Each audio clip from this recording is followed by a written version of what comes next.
Welcome back to the Deep Dive. Today we are opening Dossier number 36, and I have to be honest with you, this one feels different. It does. Usually when we talk about crime, we're talking about heat. You know, passion or rage or a robbery gone wrong where panic sets in. But today, we're looking at something much colder. We're looking at what happens when a marriage certificate becomes a death warrant. And when grief becomes a marketing strategy. Exactly. It's a chilling case. We are analyzing the file of Kouri Richins, the headlines. They all call her the grief author. The Utah mom who wrote a children's book about loss right after her husband died. Yeah. But if you actually look at the documents we have, the police affidavits, the tox reports, all the financial records, that book wasn't about healing. It was a prop. A prop in a performance of, what did you call it, malignant narcissism? That's the term for it, yes. It's a heavy term, but looking at this stack of papers, it fits. So our mission today is to look past those headlines. We've got sources from the first search warrants all the way up to the latest court transcripts from, February 2026 on jury selection. Right. We're going to map out what I'm calling the descent into darkness. We need to understand how a spouse goes from life partner to calculated killer. And we also have to identify the systemic blind spots, how she was able to hide in plain sight for so long. Okay, so let's set the stage. The victim is Kouri Richins, 39 years old, father of 3, successful guy. And he was found dead at the foot of his bed in March 2022. For a long time, the official story was just unexpected tragedy. But the forensics, they tell a completely different story. A story of the slow, deliberate procurement of a weapon. This wasn't a snap decision. No, this was a logistical operation. So let's unpack that supply chain first, Yeah. because this part it's just so strange. Usually drug charges in a murder case, it's chaotic. Messy texts, missed calls. It looks like addiction. Right. This doesn't look like addiction. This looks like inventory management. It does. If you analyze her biodigital footprint, her texts, her searches, you see this very specific escalation of intent. It starts out innocently enough, or at least that was the cover story she built. She reaches out to an acquaintance, someone with a known history of drug charges. But she doesn't ask for drugs for herself. She spins this whole story about an investor. She says, I have this business investor with a bad back, needs pain meds. Which is a classic distancing tactic, right? It's not for me, it's for a friend. It creates plausible deniability. So at first, she gets hydrocodone, standard opioid. Powerful, yes, but not usually an instant kill shot for a healthy adult man like Eric. But then the requests change. The investor apparently isn't getting enough relief. That was her story. And this is where that biodigital footprint, it just shifts from what looks like pain management into something much, much darker.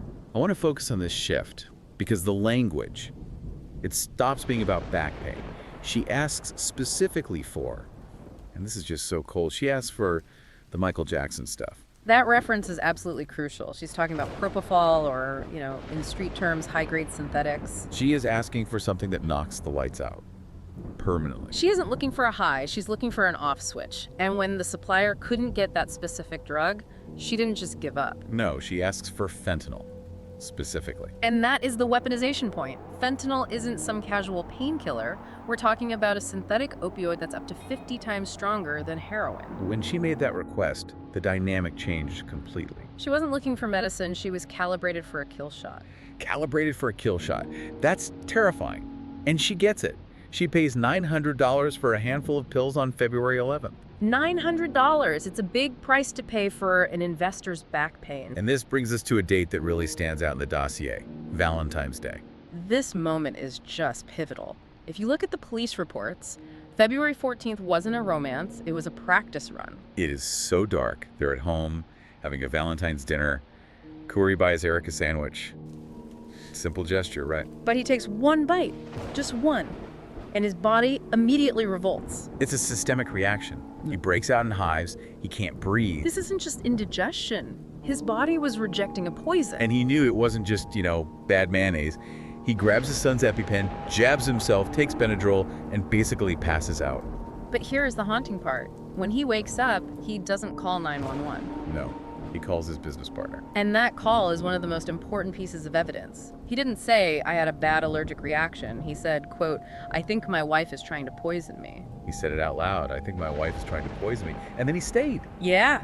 I think a lot of people hearing this will be asking why.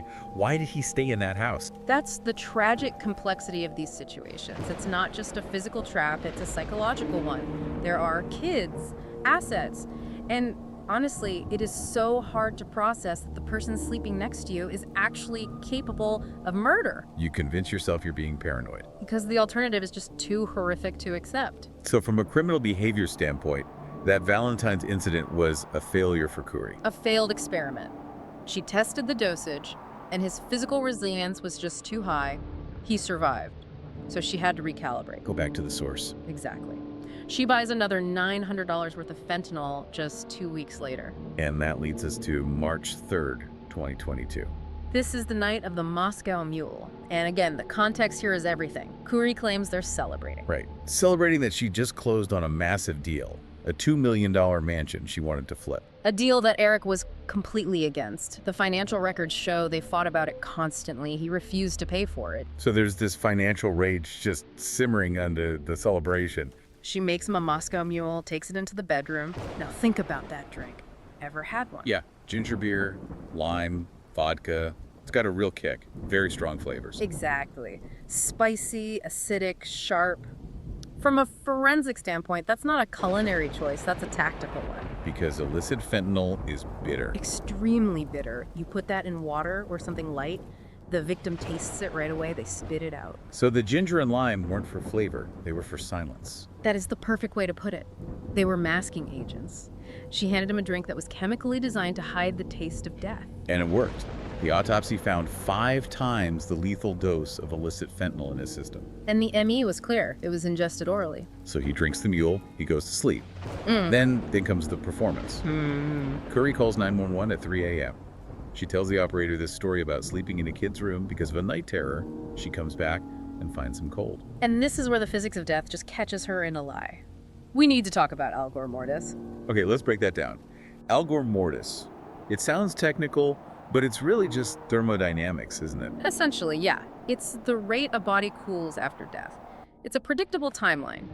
About 1.5 degrees Fahrenheit per hour in standard conditions. And when the police and EMTs arrived, they noted Eric was already cold to the touch. Which means he hadn't just died 5 minutes ago when she supposedly found him. Physics doesn't lie. The timeline was all wrong. The trap was closing in. But there was another physical fact that just blew up her performance. The CPR. She's on the 911 call. You can hear her counting, supposedly doing compressions, making all the right noises for the recording. But the first responders saw something very specific when they got there. There was a large amount of blood coming from Eric's mouth. Probably a pulmonary edema from the overdose? Right, fluid filling the lungs. Yeah. Now, if she had actually been doing vigorous chest compressions, that blood would have been sprayed everywhere. On her, on his chest, moved by the force. But it wasn't. No. It was still, it was pooling. That stillness proved the CPR was a performance for the 911 operator, not a real life-saving attempt. She was just acting out the role. While he was already gone. Which brings us to what I think is the most disturbing part of this whole thing, the aftermath.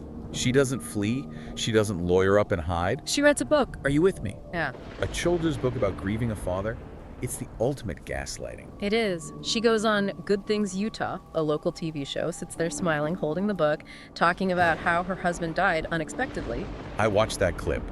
It is profoundly unsettling to see. This is the malignant narcissism in full bloom. It's a narcissistic feedback loop. She isn't just hiding the crime, she's using the crime to get attention, to get praise.